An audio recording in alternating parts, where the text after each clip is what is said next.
மனம் தளராத பார்வோன் மோசேயின் கோரிக்கையை தொடர்ந்தும் நிராகரித்தான்.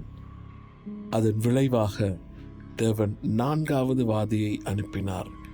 வண்டு கூட்டங்கள் அவர்கள் வீடுகளை நிரப்பி தரையை மூடி எகிப்தியர்களுக்கு குழப்பத்தையும் மேலும் துன்பத்தையும் கொண்டு வந்தன.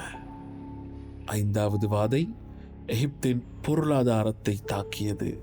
எகிப்தியர்களின் கால்நடைகளான குதிரைகள், கழுதைகள், ஒட்டகங்கள், செம்மறியாடுகள் மற்றும் வெள்ளாடுகளை ஒரு பேரழிவான நோய் சூறையாடிய போதும் இஸ்ரவேலர்களின் கால்நடைகள் அற்புதமாக காப்பாற்றப்பட்டன.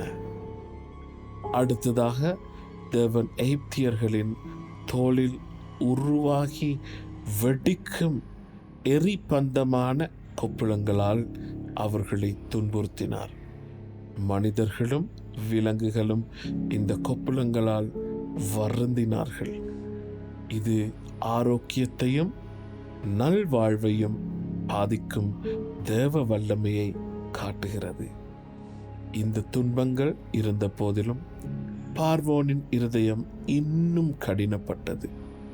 ஆகையால் தேவன் பயிர்களை, மரங்களை, வயல்களில் எஞ்சியிருக்கும் கால்நடைகளை மற்றும் வெளியிலே இருந்த மனிதர்களையும் அழிக்கும் கடுமையான கல்மழையை அனுப்பினார்.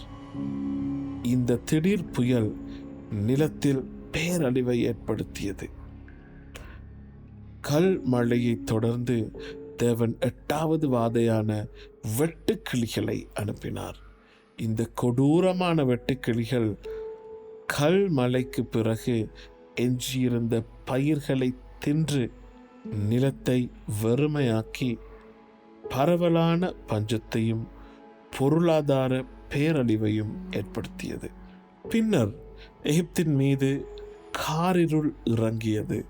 3 நாட்களாக இந்த 9வது வாதை இஸ்ரவேலின் தேவனுக்கு ஒப்பாக எகிப்தியர் முக்கியமாய் வணங்கும் சூரிய கடவுளான ராவை நேரடியாக சவால் செய்தது.